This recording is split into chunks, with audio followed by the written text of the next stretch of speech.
We are thrilled to have you with us today. Congratulations to everyone for reaching this important milestone. We are going to join with three exceptional scholars this afternoon who are going to share with us their reflections and their thoughts and their favorite portions of Tractate Shabbat with us. And we want to also invite you to share yours as well in the chat box.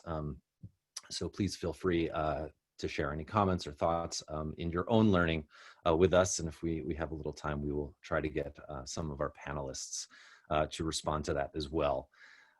Before we get started today, and before I introduce our panelists, we want to just take a moment to note the passing last week of Rabbi Adin Steinsaltz. Rabbi Steinsaltz, as many of you probably know, is arguably the leading contemporary scholar of the Talmud, who undertook a monumental translation of the Babylonian Talmud, something that really no other Jew had attempted in the last 1 years.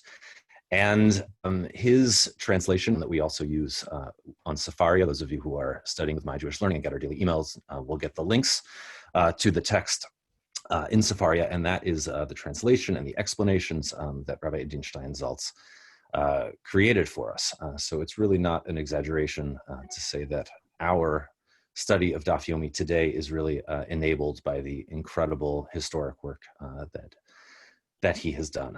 So we just wanted to take a moment before we get with our Siyyum today to note his passing and the contributions that he has made, not only to our own Talmud study, but really to the accessibility of this incredible work to the entire Jewish world. I would like now to introduce our three panelists today. Rabbi Asher Lopatin is a regular contributor to My Jewish Learning. He is the spiritual leader of Kehilat Eitz Chaim in Detroit, Michigan, and also the founder and director of the Detroit Center for Civil Discourse, which works to nurture deep relationships between people with diverse views through dialogue. He was also previously the president of Yeshiva Chovevei Torah Rabbinical School in New York City, and he was ordained from Yeshiva University and Yeshivas Brisk in Chicago. We are also privileged today to be joined by Rabbanit Dasi Fruchter. She is the founder and director of the South Philadelphia Shtibel, a Jewish community initiative that's grounded in tradition and fueled by the new. Previously, she was the assistant clergy member at Congregation Beth Shalom in Potomac, Maryland, and was ordained at Yeshivat Maharat in New York. And we are also fortunate to have with us today Rabbi Avi Strausberg, who is the Director of National Learning Initiatives at Hadar. Previously, she was the Director of Congregational Learning at Temple Aaron in St. Paul, Minnesota, and she is a Wexner Graduate Fellow. So we are thrilled to have all of you with us today. We are going to begin by inviting our three panelists to share some of their thoughts and reflections on Tractate Shabbat. And Rabbi Lopatin, why don't we begin with you? Thank you so much. It's really an honor to be here. And I feel the strength of everyone on this Zoom.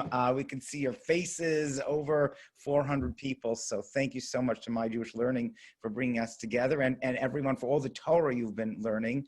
I also want to say, I remember being a young kid in Israel almost 50 years ago, and my brother brought home the Steinsaltz that he was learning.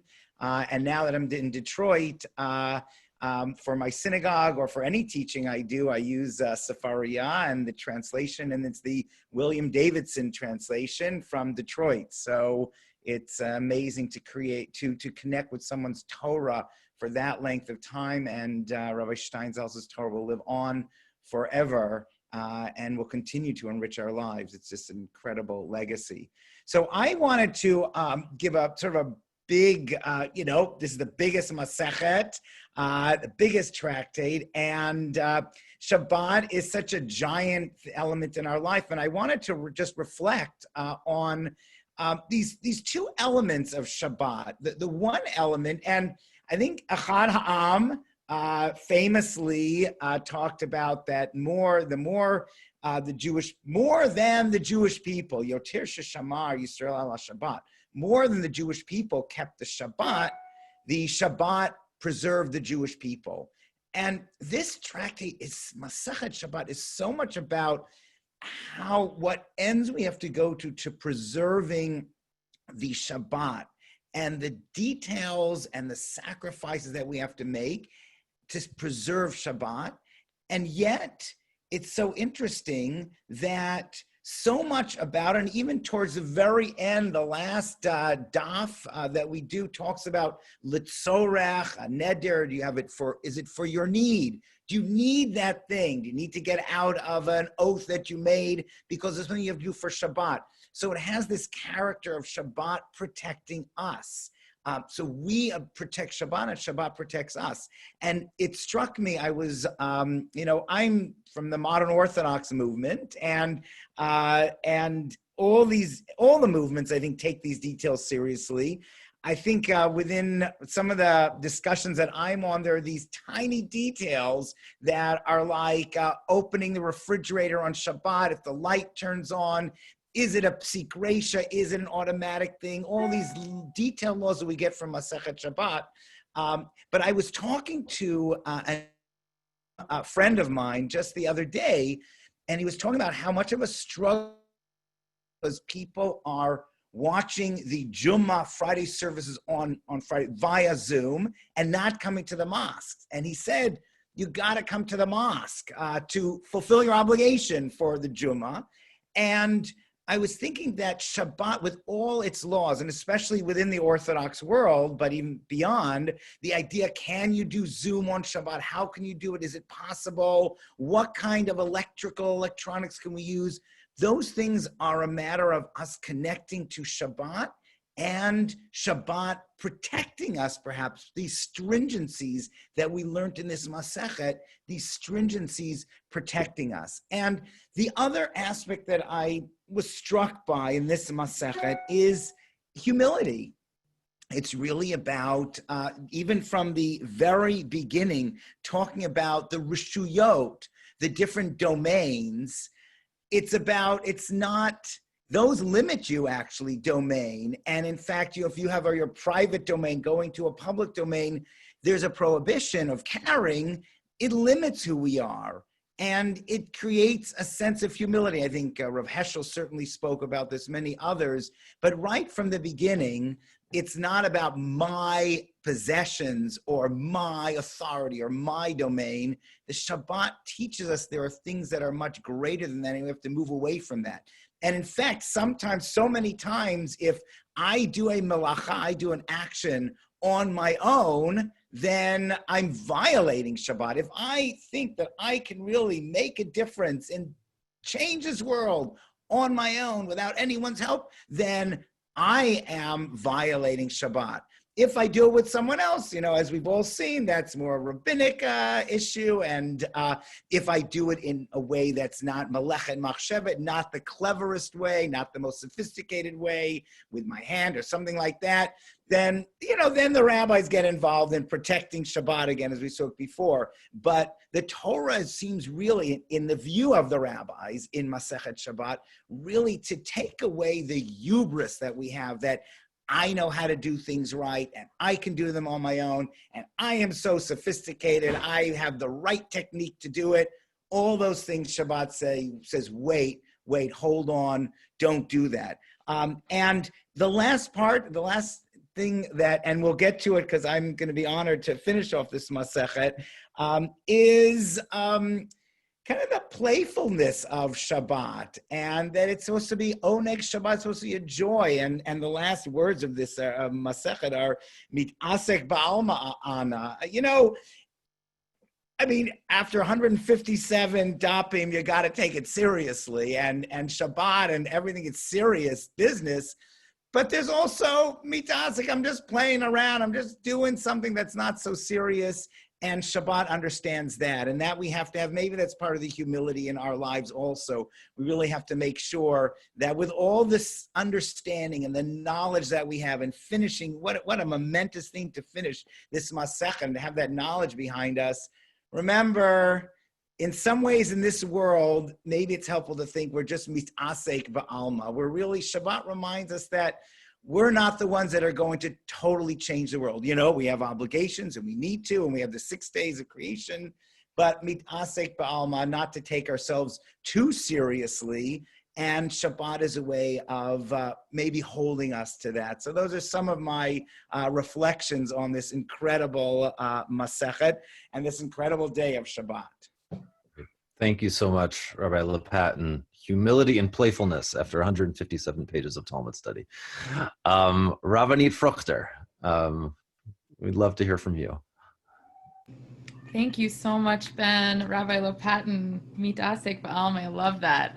Thank you so much for that framing.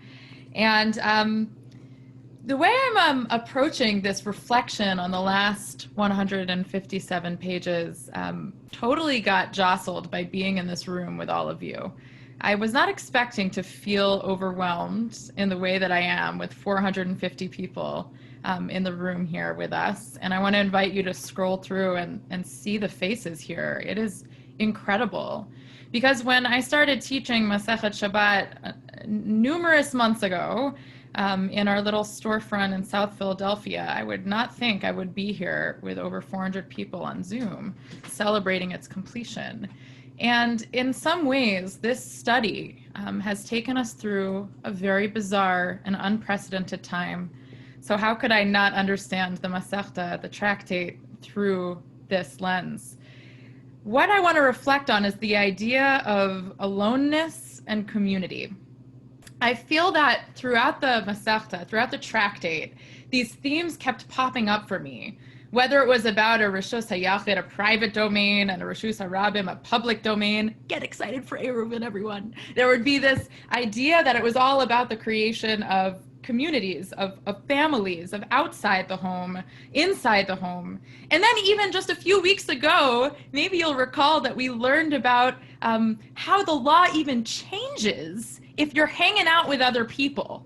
Do you remember this? If you hang out with other people, there's less of a risk that you're going to go ahead and do the forbidden act because someone might say, hey, you're doing something wrong over there, and remind you. But if you're alone, then it's not as good of a chance that you will observe Shabbat in the way that it should be observed.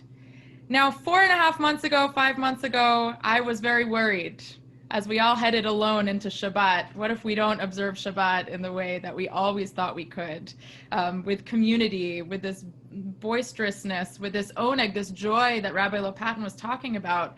We've entered a time of aloneness in so many ways, but the study of the Daf, actually, in my experience, and I'm curious to hear in your experience as well, raise your hand if you've experienced community in studying Daf Yomi in the last period of time. You've experienced community in some way. Yeah, I have too. It's been grounding, and I feel like I've been in community with other people in really meaningful ways. And that the tractate, the Masechta, opened up new frames about what community could mean. There was a daf, I don't know, 100 days ago or so, daf Samech Daled 64, that talked about the value of chavruta. It offered 4 different approaches for models of chavrusa. And the first one was, Amar Rabbi Yirmiyah, Amar Rabbi Elazar. Rabbi Yirmiyah says the name of Rabbi Elazar. Shnei Talmidei Chachamim HaMechadedin Zeh et Zeh B'Halacha. 2 scholars who sharpen each other in law. HaKadosh Baruch Hu Matzliach Lahem. God will advance them for success. And I feel that this entire process through Masechet Shabbat, there's been these themes of how we sharpen each other in our Shabbat observance, how we sharpen each other to make sure we're understanding the law, right? If you can recall some of your favorite rabbinic insults from throughout the tractate, you could put in the chat box your favorite, whatever someone was called when they got a particular halacha wrong. But the idea is when we learn in community, we are accompanied by something really beautiful and really important. And this is the experience for me of having studied Masechet Shabbat with all of you through my Jewish learning and through my own shiur. But my blessing for all of us is that it feels like Shabbat can be celebrated in community, not only when our houses are packed full, I think that in the act of studying Masechet Shabbat, I feel that I've been sitting at the table with all of you. I feel like every time I pick up a lemon and try to squeeze it into an empty cup without sugar on it first, then I'm with all of you. It feels like, in some ways, the studying of the halacha of Masechet Shabbos is the creation of a meta community of Shabbat observers. And I feel like I've been a part of that with you. So thank you so much. And I'm so excited to celebrate today. Thank you, Rabbanit Fruchter. And I'll just add, when we started this project of Daf Yomi and My Jewish Learning several months ago, we were seeking to try to create some kind of community virtually that would in some way replicate the community that typically studies Talmud together in a Beit Midrash. And little did we know when we embarked on that how important it would be to create virtual community as we're in today. So thank you for that. I want to invite Rabbi Avi Strausberg, who I neglected to mention in the bio, was ordained at Hebrew College in Boston. I'm sorry to have left that out, so I want everyone to know. And we're happy to hear your reflections on this Masechta as well. It's such a pleasure to get to be celebrating the Siyyum with all of you in this virtual space. It's such an incredible honor, and we're so thankful to be with all of you. So I've been thinking a lot about sadness and grief, given the moment that we're in. And I want to share with you two seemingly contradictory texts that come from Masechet Shabbat about the place of tears in Jewish tradition. And I want to be asking the question that I'm thinking about. How do we view tears? How do we view grieving in Jewish tradition? Is crying something that is necessary, that helps us move through our grief? Or are tears something that we should be ashamed of, something only to be done, to be either avoided or done behind closed doors? So I'm going to go ahead and share these two texts with you. We'll share them in the chat. If you're someone that's a visual learner and you want to actually open up the text and see the sources from yourself, you can go ahead and open that, or you can stay with me and just hear it auditorily.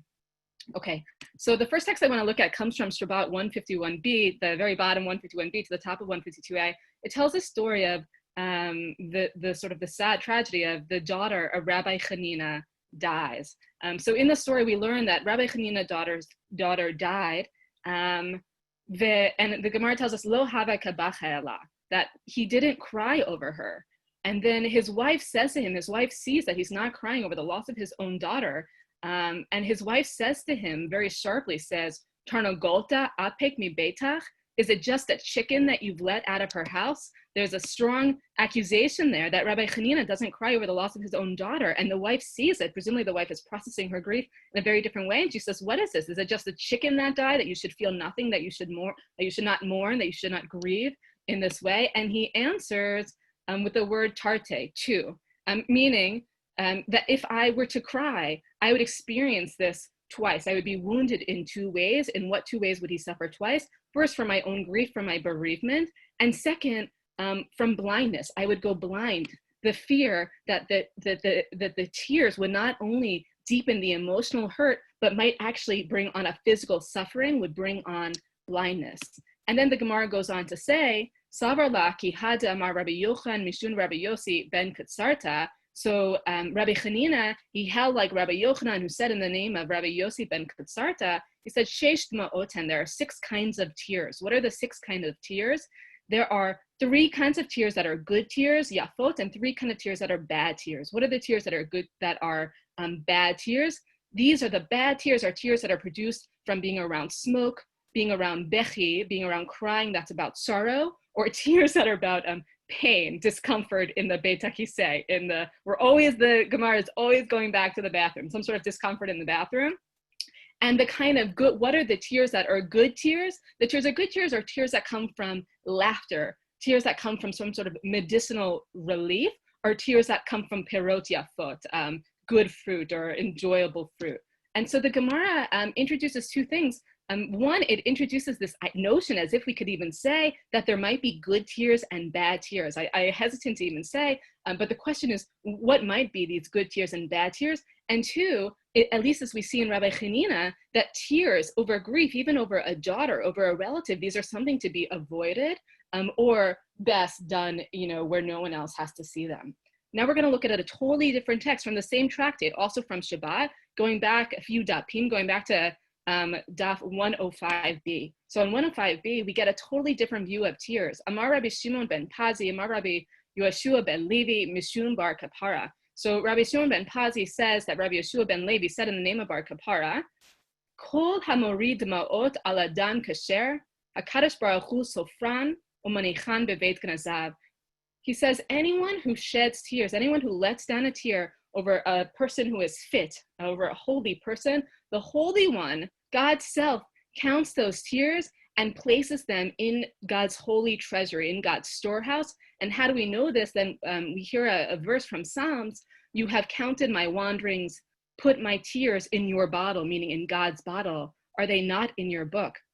A totally different view. Here we're saying anyone who sheds tears for someone who has died over a great person, that actually not only are those tears necessary and good and a part of grief and a part of honoring that person, but God treasures those tears and hold them together.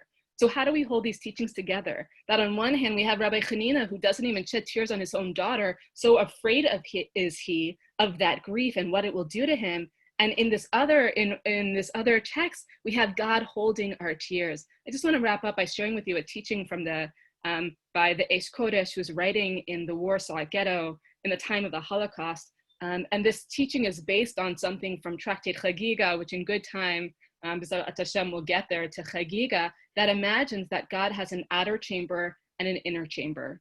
In God's outer chamber, God is all splendor and glory and the things that we expect of God. And it's in God's inner chamber where God goes to cry. Why does God go to cry in the inner chamber? Maybe because we can't handle to see God's tears, God's pain. So the teaching is based on that. So in God's inner chamber, God goes to cry. And the Eish Kodesh suggests that actually when we are sad, when we are crying, we can join God in the inner chamber, that we can cry with God. And he says, this is the difference between the types of crying. The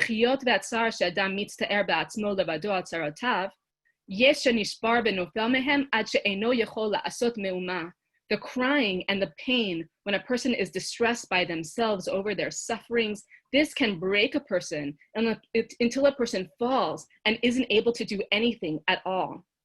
But the crying that a person does with the Holy One together, this crying, this actually strengthens a person.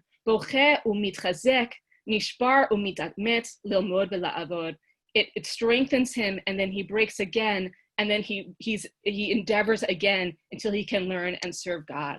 And so how do we resolve these two texts from Shabbat? A text that talks about bad tears, that talks about even Rabbi Hanina not holding his own grief, and the text about God counting our tears and storing them, is that, as the Eish Kodesh is suggesting, maybe there's two types of crying. There's the crying that, this goes back to what Rabbanit Fruchter was saying, the loneliness and the coming together. There's the crying that we do alone, the crying that we do behind closed doors. This is the kind of crying that breaks us, that until we fall, that we're not able to get up, we're not able to pull ourselves together. And then there's the crying that we do with other people. There's the crying that we turn our tears to God, or we turn our tears to someone else.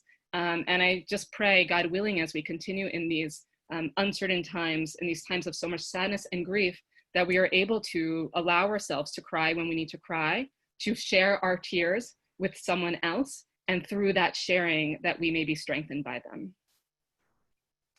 Thank you so much, Rabbi Avi. And I'm also struck just in all the comments from all three of our panelists today, how much relevance we can still find in these very ancient texts, not only for modern times, but in this very particular, peculiar moment in modern times that we all find ourselves in. Before we move towards learning together the last couple lines of the tractate together, I also just want to encourage the now 463 of you. This is kind of amazing. I'm also experiencing a little bit of vertigo, like Dasi was as well, to see so many faces out there. But just to invite you also in the chat to share some of your reflections, or if there are passages in Shabbat that you found surprising or interesting or unusual or relevant, or just that stuck with you, to please do share that with us as well. And I wanted to just briefly invite also Rabbi Lopatin and Rabbanit Fruchter to just respond to that incredible teaching that we just got about tears and about the different types of tears. It sounds like Ashter has something he wants to say. I know you can tell this part, but I'm bursting a little bit. Rav Avi and Rabbanit Dasi, do you find that is Masechet Shabbat emotional enough? Is it fair? Is it, there's so many technicalities and, just, do you find that how do we find the emotion that's got to be in there? We know Shabbat is an emotional day. We know Shabbat is so important to us, to our emotional well-being, unplugging, all those kind of things. How do you feel about this Masechet and its emotional, how do we break into that? And I'm looking at both of you. I'm waiting for Rabbanit Fruchter, but I also can add thoughts. But I'm waiting for you. Sure. Such a good question. One thing I'm thinking about is just the specificity that human beings need in order to actually release and be vulnerable.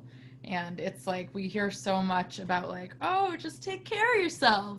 Just enjoy, take a minute off. But actually, like, we need to put stuff in our calendar and we need to create rishuyot. We need to like create boundaries between Shabbat time or vacation time and regular time. So I appreciate the deep specificity by which Shabbat allows for a safe emotional release, right? That you can enter into that space and just be totally safe in it.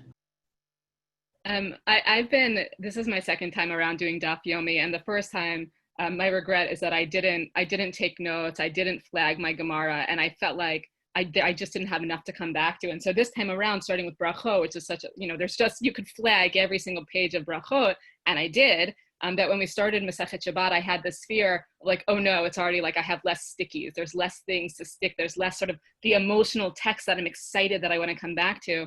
And I'm surprised and pleased that there are actually so many rich texts in Shabbat. It's filled with, maybe not as many as brachot, but it's filled with sticky tabs. So that's the first thing that I'll just say is that the Masechet has really surprised me, and that gives me hope for revisiting Eruvin. And I'll also say, like, readings like Rabbanit Fruchter that you were saying, it could be so dry to thinking about boundaries and private space and public space, or caring with one person or two people. We could just leave it at that and get sort of lost in the halakha there, but actually to read those as being texts about caring, as being texts about, am I doing it alone or am I doing it someone else? Who shares the responsibilities? Is this something on all of us, or is this something just on me? Or thinking about the private versus public, as there's actually a bigger conversation of where do we come together in a mixed space and where we are alone and where we're together. I so appreciate, Rabbanit Fruchter, the way you were able to, you just gave us an example of how we might read in the emotion in the meeting into a text that we might otherwise sort of gloss over as a dry halakha text. And speaking of emotion, I'm just reading through some of the comments that are now coming in. So thank you for that. There's a lot of things that people were troubled by. So I guess there were some emotional reactions as well to some of the things that we encountered. Struck by the humor, the hyperbole, and the inter-rabbinic insults. Disturbed by the view of women filled with feces. I think I remember that one.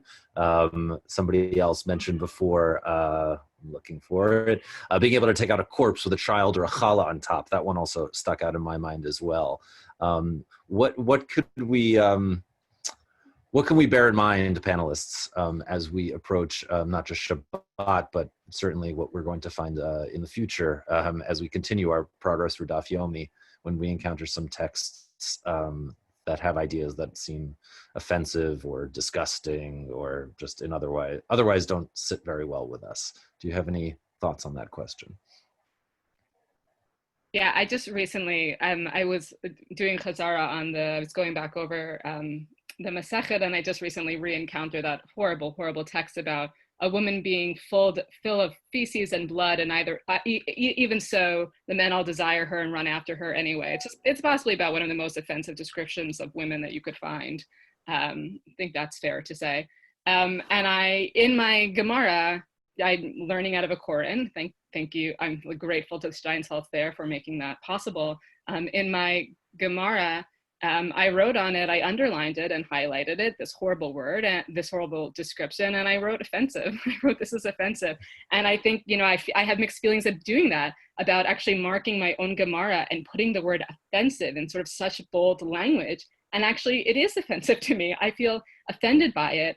And I'll say for me, part of what it means to study Daf Yomi and part of what it means to be engaged in any sort of rabbinic study is it's bringing my voice to the table, and doing so with a lot of reverence for our tradition. I'm doing it because I love these texts, because they're holy texts, because so many people before me have dedicated their lives to it, and I am also dedicating my life to a love of this text. And also that means showing up in my full self authentically with an honest voice, and that sometimes means learning it, highlighting it, and flagging it as this is troubling. And part of what it means that I get to learn this is that I get to bring my voice to that. And I think that it is meant to be provocative. It's written in a provocative way. And I don't know I don't even know what the individuals, if they, who it's attributed to each of the statements, whether they really, what they believe. But the Gemara itself is meant to shock us and to get us to ask questions. And eventually you'll get courageous people. You get a Meiri who says, all that talk about, not caring about Ovdei Avodah Zarah and all that is irrelevant. It's not relevant to any Jew or non-Jew that's around today. And we'll get, someone mentioned about healing on Shabbat. There's so much that has developed since the Talmud that lets us, first of all, address healing of non-Jews and then healing of Jews. And so it's a jumping off point. It's just a template. And sometimes it's offensive, but I think it demands for us to be courageous and not to just, hide away or non-confrontational. We have to be confrontational, and it's designed to create that kind of conversation that over time will give a more acceptable, and I would say closer to God's will type of halacha, but it's just a starting point.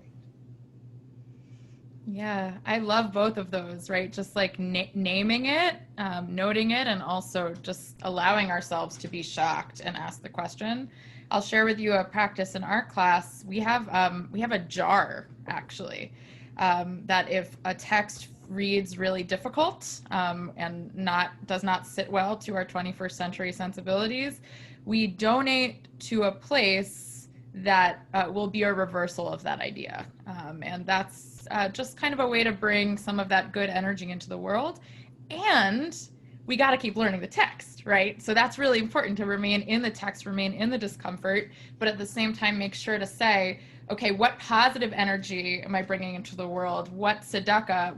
We saw in the Daf just a few days ago, the stuff about tzedakah, today's the day, give tzedakah today. And that's the way that we put that into practice in our community. Wow, that's a beautiful practice. Thank you for sharing that with us. I see a couple of people with some in the to place your comments and your questions in the chat box. And please do keep them coming in. It's really fascinating to see everyone's comments and questions and concerns and ideas. This is really beautiful to see all this feedback. So please keep that coming as we begin to move towards the final lines of our tractate together. And Rabbi Lopatin is going to lead us in learning the final lines of Tractate Shabbat together. Okay, thank you so much. It's a great honor, and it's an honor to learn with such amazing Talmidot Chachamim. So really, I'm honored, Rabbanit Fruchter and Rabbi Strausberg. So I'm going to just do the last 5 lines, which are easier. The lines that come before that, it's sort of like that reference of the dead body with the challah on it, because it's a very confusing thing of a hilkati ktana haita ben shnei batim, a little alleyway between 2 houses that was covered with a pottery, and someone was dying there. It really illustrates this idea, like, we're not thinking about, oh, it's so sad, this person's dying, and what are we going through? But no, is the hole big enough for the impurity to go out? And honestly, I can't even really understand it totally, and there's a very long Tosfot about it. So obviously Tosfot didn't understand it either, and or had difficulty with it, I should say. So that's one side, I think, that we've all seen here. And the context is measuring on Shabbat. Are you allowed to measure on Shabbat? But then we get just a precious, precious story. So Ula ikla lebereish galuta. So Ula was visiting, heavy story, the exilarch, the house of the exilarch. Wow, you're going to see amazing things. What a mentorship opportunity. He saw who was there. Rabba Bar Rav Huna was there. Diyati ba'avna demaya.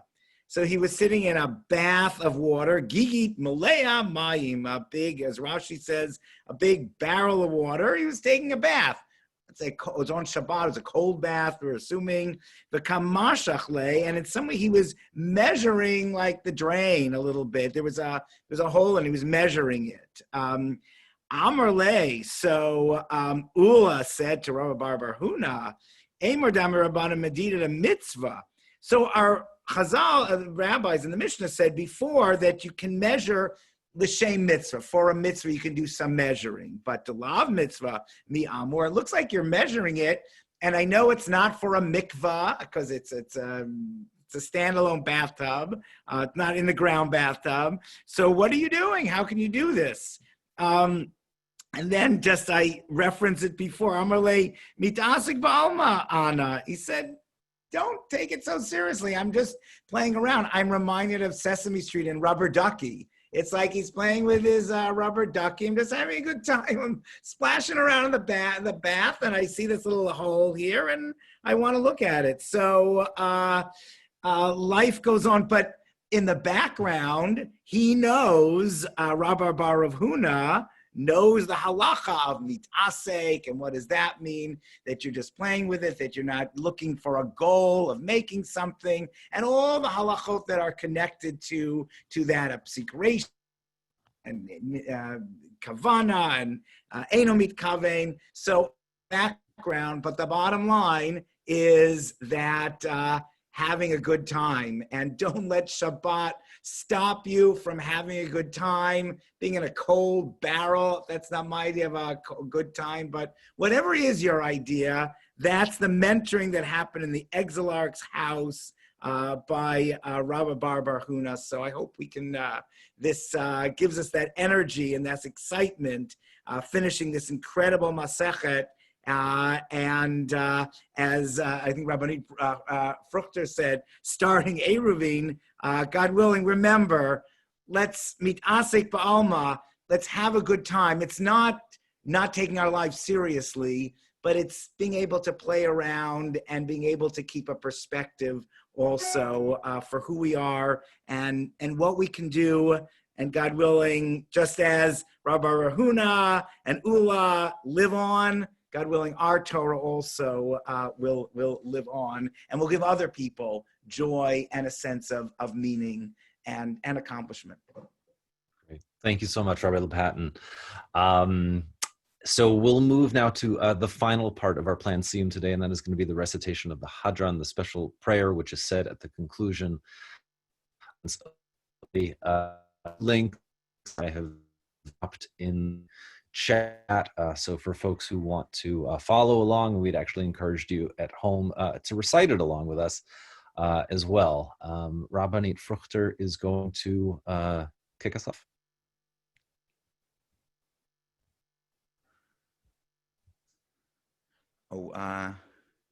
We have a muting issue? Yeah, Try sorry, now. I just muted. I was just saying I was going to stand if anyone wants to join me. Can do that.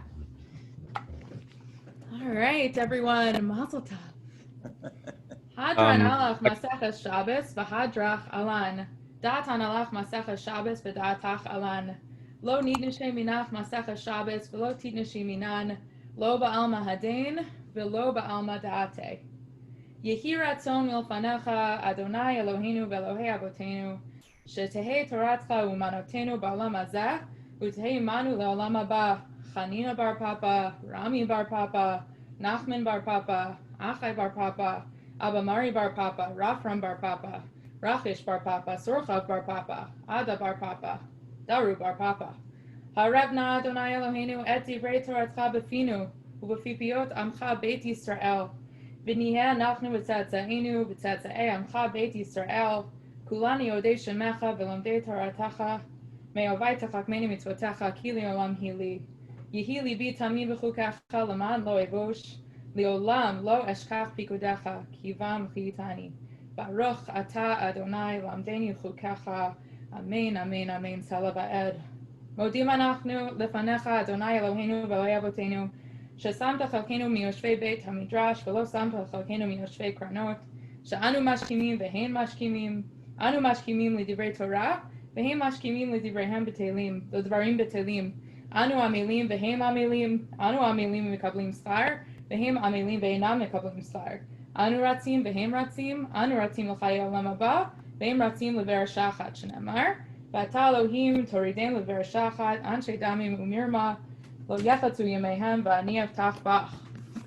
יהי רצון מלפניך, אדוני אלוהי, כשם שעזרתני לסיים מסכת שבת, כן תעזרני להתחיל מסכתות וספרים אחרים לסיימם, ללמוד ולמד, לשמור ולעשות ולקיים את כל דברי תלמוד תורתך באהבה, וזכות כל התנאים והאמוראים ותלמידי חכמים יעמוד לי ולזרעי שלא תמוש התורה מפי ומפי זרעי עד עולם, ויתקיים בי, ותהלך תנחה אותך בשוכבך תשמור עליך, והקיצותה היא תשיחך, כי בי ירבו ימיך, ויוסיפו לך שנות חיים, אורך ימים במינה ושמאלה עושר וכבוד, אדוני עוז לעמו ייתן, אדוני יברך את עמו בשלום. Great. Thank you so much to everyone. Thank you, Rabbi Lopatin. Thank you, Rabbanit Fruchter. Thank you, Rabbi Strausberg. Thank you to all of you for joining us today, all 445 of you. It has been a pleasure and honor to learn with you this afternoon. And I just want to leave with my own word of encouragement, picking up on what Rabbi Lopatin said, to remember the final story from Shabbat as we move into what everyone says is a fairly technical and difficult Tractate Eruvin. We hope you will stick with it and remember not to take things too seriously and to remain as playful as the rabbi with his ducky in the bathtub. On that note, I want to wish you a wonderful rest of the day. And thank you again for being here, and much luck and continued success in your continued exploration of Daf Yomi. Thanks everyone for being here. Yesher koch, everyone. Mazel tov. L'chaim. Bye.